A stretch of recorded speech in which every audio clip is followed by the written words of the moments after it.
गवार जिठानी मॉडर्न देवरानी। अर्पिता की शादी राकेश से तय होती है, जो एक सरकारी नौकरी करता था।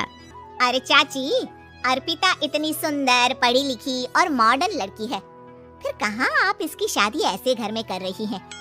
अरे लड़का सरकारी नौकरी करता है, इंजीनियर है, खूब कमाता है, खूब मेहनत की है लड़के ने इस नौकरी के लिए। अर्पिता भी राकेश को पसंद नहीं करती थी, लेकिन पिता ने हाँ कर दिया तो शादी के लिए मन मारकर तैयारी कर रही थी। हाँ माँ, चाची ठीक ही तो कह रही हैं। पता है मेरी सहेलियों के पति कितने मॉडर्न हैं।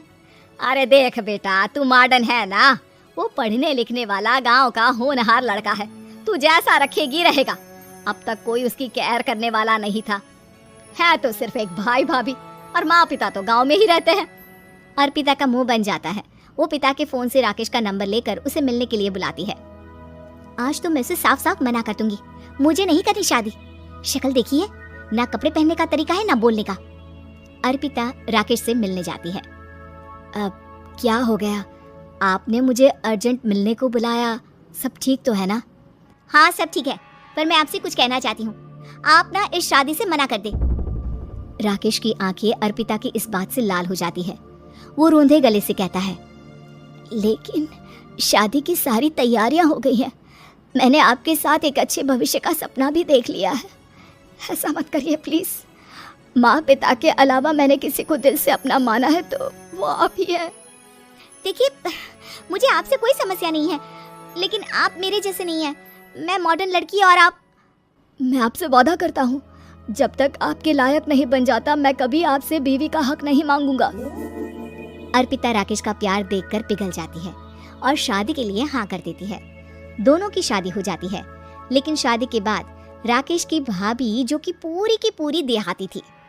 ए राकेश, उठ, जब पानी भर कर ला, और तेरी बीवी को बोल के चूल्हा लगा दिया है, रोटी बना ले। क्या है ये सब, और तुम्हारी भाभी इस तरह चिल्ला क्यों रही है? क्या करूं, भाभी ही खाना बनाती है और मुझे पढ़ने के लिए इस घर में रखा, तो मैं घर का सारा काम कर देता हूँ।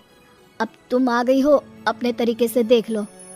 ये मकान तो तुम्हारे पापा ने बनवाया था ना, शहर में, ताकि बेटा पढ़ाई कर सके। हाँ, पर भाभी ही पूरे घर में रहती है। ठीक है, देखो अब। अर्पिता बाहर जाती है।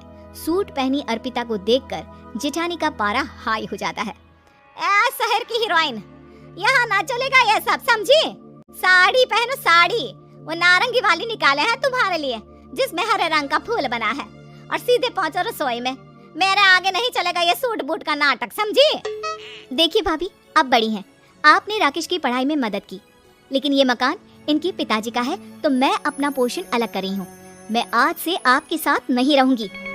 जेठानी का तो मानो पारा ही हाई हो जाता है। और आज तो कैसे नहीं रहेगी? हाँ, और कौन बोला कि राकेश अलग हो जाएगा? वो अपने भाई के बिना नहीं रहता। आज देखिए तो, देखिए कल के आई छोरी क्या बोल रही है।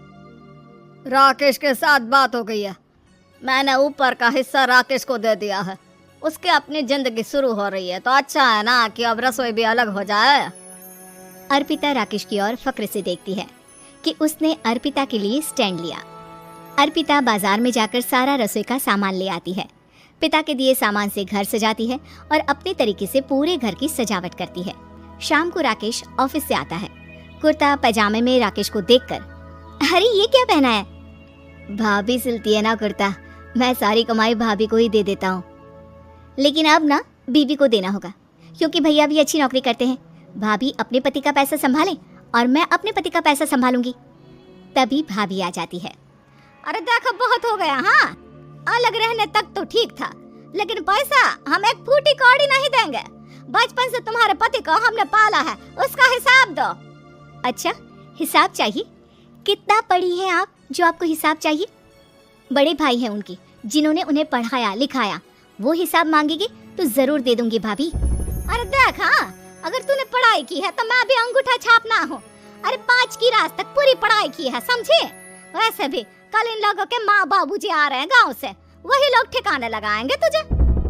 अगले दिन सास ससुर आते हैं, दोनों बहुत ही सीधे लोग। अच्छा किया जो ऊपर के हिस्से में राकेश की गृहस्थी लगा दी, अब दोनों बेटे अपना अपना देख ले।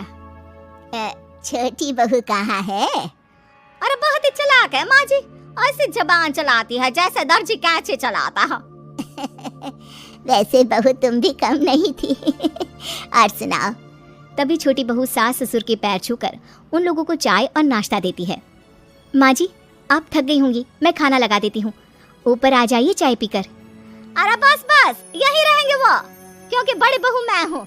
हमेशा से इनके माँ बाबूजी मेरे पास ही आए हैं।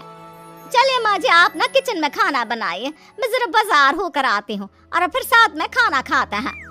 जेठानी बाजार निकल जाती है और सास ससुर बेचारे घर पर अकेले। फिर दोपहर को, माँ जी, मैंने आप सभी के लिए खाना बनाया है। माना मैं छोटी हूँ, लेकिन अच्छा लगेगा अगर आप लोग मेरे साथ रहें। वैसे भी यहाँ है कौन बेटा, चलो ऊपर राकेश के पास ही चलते हैं। सास ससुर दोपहर का खाना खाकर वहीं आराम करने लगते हैं कि जेठानी आ जाती है। अरे वाह, ये तो वही बात हुई ना, कल की आई को पूरा परिवार और हम अकेले के अकेले। भाभी देखिए, परिवार में प्यार से रहा जाता है, ना कि चालाकी से।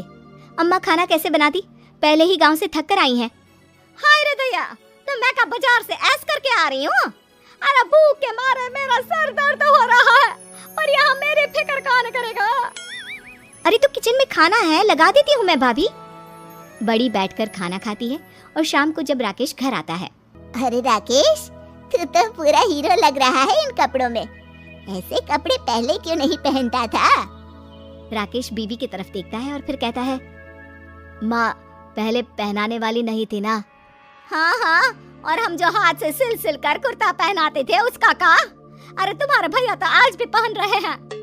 तभी अर्पिता सास के लिए कपड़े और ससुर के लिए शर्ट पैंट ला कर देती है। उन लोगों को फ्रिज से ठंडा पानी और टीवी में फिल्म दिखाती है। अरे कब से इनको बोल रहे हैं कि फ्रिज वाले आओ, लेकिन ये है कि मानत ही ना है। बहू अब तो तुम ही समझाओ ससुर जी को। नहीं पापा, आप फ्रिज मत लीजिए। अरे वाह रे छोटे, खुद फ्रिज का ऐसे का मजा ले, और इनकी माँ के पास फ्रिज भी ना हो। अरे देखा पिताजी, देखा माँ जी कब बोल रही है। अरे उसकी पूरी बात तो सुन लो कि वो क्या बोल रही है। वो इसलिए क्योंकि अब माँ जी और पापा यहीं रहेंगे मेरे पास। घर को घर सिर्फ मॉडर्न या गांव की सोच नहीं, बल्कि संस्कार बनाते हैं भाभी, और संस्कार अच्छे हो तो सब सही हो जाता है।